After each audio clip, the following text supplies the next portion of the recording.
Hey everyone.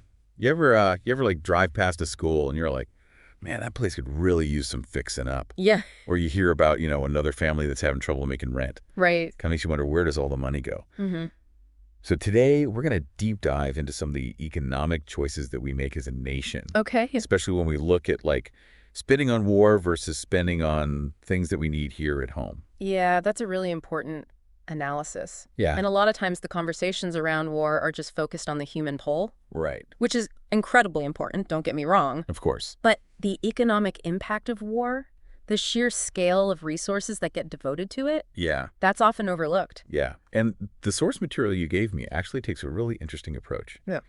It basically says, what if we took the money that we spent on the wars in Iraq and Afghanistan Mm-hmm. and invested it here at home? Interesting. And get this, Okay. we're not talking about chump change. Right. The Brown University study that we're looking at Uh-huh.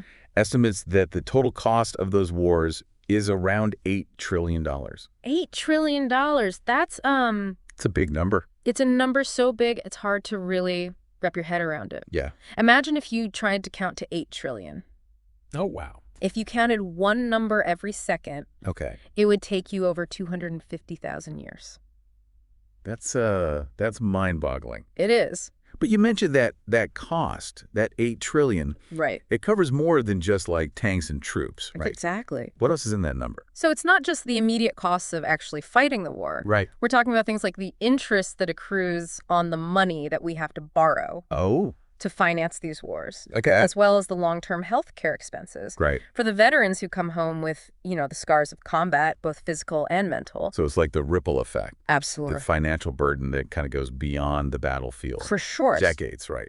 Yeah. Yeah. But even with that context, I'm still stuck on the hugeness of that number. It's a big number. $8 trillion could have built a lot of schools, a lot of homes. It really could have. The things that we were talking about at the beginning. For sure. And to give you like a concrete example, Okay.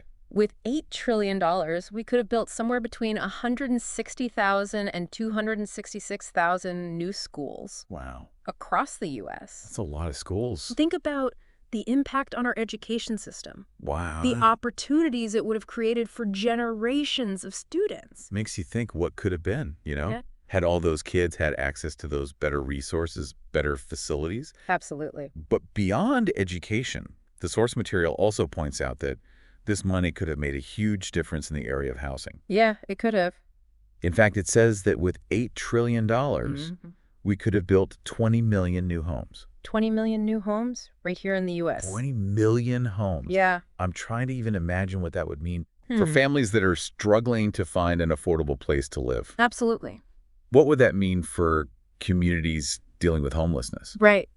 I mean, wouldn't that have just completely reshaped our cities and towns? It really raises questions about our priorities as a nation. Yeah. When we decide to allocate trillions of dollars to war, Uh-huh. that inevitably means that we're not investing in things that directly impact the well-being of people here. Right. So if we're not building these homes and schools, where's the money going? Right. Who benefits when all this money goes into war? Well, one of the primary beneficiaries is the defense industry. Okay. So these are the companies that are designing and building and selling weapons and military equipment. So like who are we talking about?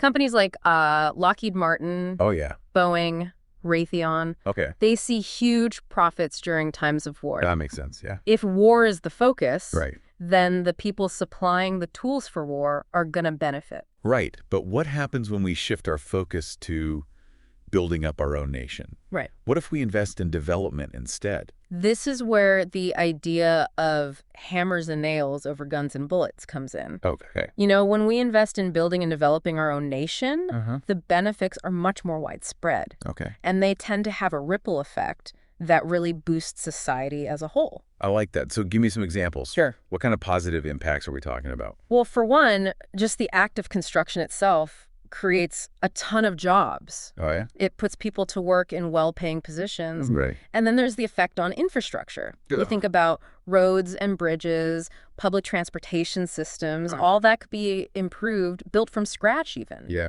These projects don't just create jobs, Right. they also lead to greater economic efficiency and growth. Right. And then there's education. Right. Of course. I mean, a better educated workforce Mhm. leads to more innovation, Absolutely. technological advancements, a higher standard of living for everyone, right? Right.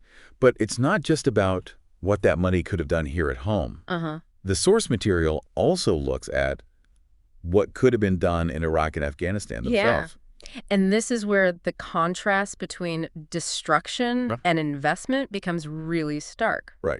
According to conservative estimates, $8 trillion could have built enough housing to accommodate the entire populations of Iraq and Afghanistan many times over. Many times over. Many times over. You're going to have to explain that. Okay. How's that even possible? We're talking about potentially building 9 houses per person in Iraq.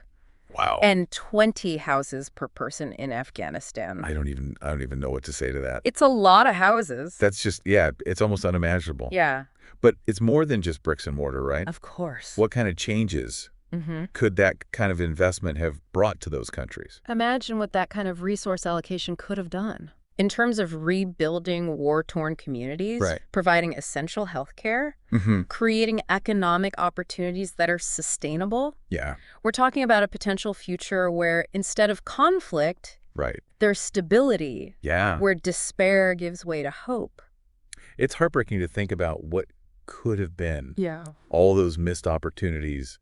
It is. For peace and for progress. For sure. Yeah, it really is. It makes you think about, this isn't just an American issue, right? Right. This whole idea of investing in war or investing in building a better future. This is something that the whole world grapples with. Absolutely. I mean, the economic impact of war goes way beyond just one country's borders. Right. When you have a significant portion of global resources being devoted to conflict, it has an impact on everyone. It's like we're all connected in this big web of cause and effect. For sure. So if one country is dumping trillions of dollars into war, doesn't that affect what's available to deal with global issues? Yeah. Like poverty, climate change. Exactly. And the money. Yeah. That's just one piece of the puzzle. Right. We also have to think about all the brilliant minds. Yeah. The scientists, the engineers, the doctors. Right. All of that human capital that's being focused on, Yeah. developing weapons. Weapons, yeah. Military technology. Yeah. What could we accomplish if that talent was directed towards, sustainable development, finding solutions to the climate crisis? You're talking about a global peace dividend. That's the idea. Like if we chose diplomacy, cooperation over conflict, we wouldn't just free up all this money, but we'd also have all these brilliant people working on solving these problems. It's like, what if all the superpowers in the world decided to pool their resources and collaborate on one goal? Yeah. The potential for progress is just mind-blowing. That gives me chills. Yeah. But let's be real. The world is a complicated place. Of course. Conflict is kind of baked into human history. Right. So you're suggesting that we can actually eliminate war? I don't think it's going to happen overnight. Right. But I do think it's a goal worth striving for. Okay. And even if we can't eliminate conflict completely, we can definitely change how we respond to it. So instead of reacting to conflict with military force, you're saying we need to be more proactive. Exactly. Preventing it in the first place. And that starts with understanding the root causes of conflict. Like what kind of things? Things like poverty. Okay. Inequality. Right. Lack of opportunity. Right. If we address these issues head on, if we work to create a more just and equitable world, then we're reducing the likelihood of conflict. So it's a more holistic approach to peace building. Exactly. It goes beyond just military intervention. Right. It's about creating a more just and sustainable world for everyone. Absolutely. True peace requires a multifaceted approach. Okay. We need diplomacy. We need economic development. We need education. And we need a commitment to fostering intercultural understanding. So it's about investing in people. It is. Not just weapons. That's right. Which brings us back to this idea from the source material. Yeah. Choosing hammers and nails over guns and bullets. Right. It's about making a choice to build. To build, yeah. To create. Rather than destroy. Right. And recognizing that those choices have huge consequences, not just economically, but for humanity as a whole. It affects all of us. It's about people's lives. For sure. What really sticks with me is this idea of missed opportunities. Yeah. Every time we choose to invest in war, we're also choosing not to invest in peace. We're missing out on those potential benefits. Right, and those missed opportunities, they have a very real human cost. Yeah. We've talked about the millions of homes that could have been built, the schools that could have been funded, all the lives that could have been improved. But it goes deeper than that, right? It does. It's about the dreams that get shattered. Yeah. The potential that's never realized. Right. Futures that are just stolen. It's heavy stuff. It is heavy. But important to acknowledge. Yeah, but, on a slightly more hopeful note. Okay. This deep dive also tells us that we have the power to choose differently. We do. We can actually choose to invest in peace. Yes. We can build that future. Absolutely. Where those dreams have a chance. That's where the real power lies. Yeah. It's recognizing that we're not powerless. Right. We have agency. We can make a difference. We can demand better from our leaders. Yeah. We can advocate for policies that prioritize people over militarism and profit. We can pick up those hammers and nails. Yeah. And start building the world that we want to live in. I love that it's not about being naive or idealistic. Right. It's about being pragmatic. Okay. Understanding that investing in peace is not just the right thing to do, it's the smart thing to do. I like that. It's about recognizing that peace isn't just the absence of war. Right. It's about justice and opportunity. Yeah. And well-being for everyone. Well said. It's a message that we need to be spreading. Absolutely. We need to get this out there. So where do we go from here? We've covered a lot of ground, the cost of war, all those missed opportunities, the need to focus on preventing conflict rather than reacting to it.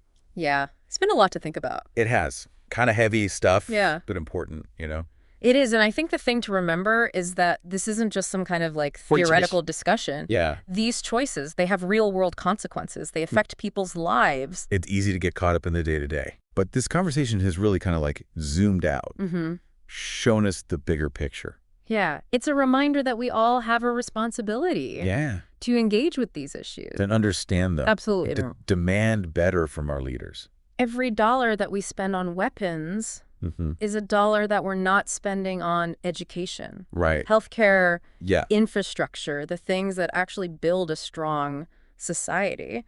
And of course, every life lost to war is a tragedy. It is. That could have been prevented. Potentially. This whole deep dive has made me think about the link between economics and peace in a totally new way. It's all connected. It really is. Prosperity and well-being, they go hand in hand. I absolutely do. And we can't just sit back and be passive. No. We need to be informed. We need to be engaged. We need to participate in creating that more peaceful and just world. Okay, so what can our listeners do? Yeah. What can they do with all this information? Well, I think the first step is awareness. Understanding the real economic impact of choosing war over peace. Right. Really grasping how much weight those choices carry. Okay, so then what? How do we turn that awareness into action? It can look like a lot of different things. Okay. Voting for leaders who prioritize diplomacy, conflict resolution, supporting organizations that are working to promote peace and development. Right. Even just having conversations about these issues with friends, with family. Yeah. Planting those seeds of change. The more we talk about this, the more we bring these issues out into the open, the better chance we have of actually shifting our mindset. Absolutely. Towards a future where peace is the priority. That's the goal. This whole deep dive started with a question. I did. Can prioritizing, hammers and nails over guns and bullets actually lead to a more peaceful and prosperous world? Big question. And I think the answer is yes. I agree. And the responsibility to build that world, it's on all of us. It is, each and every one of us. Well, we hope this deep dive has given you a lot to think about. Yeah. Maybe sparked a desire to learn more. Absolutely. To question more. Question everything. And most importantly, to be a part of building that better world. That's what it's all about. Thanks for joining us, everyone. Thanks for listening. Keep learning, keep questioning, keep building. And we'll see you next time.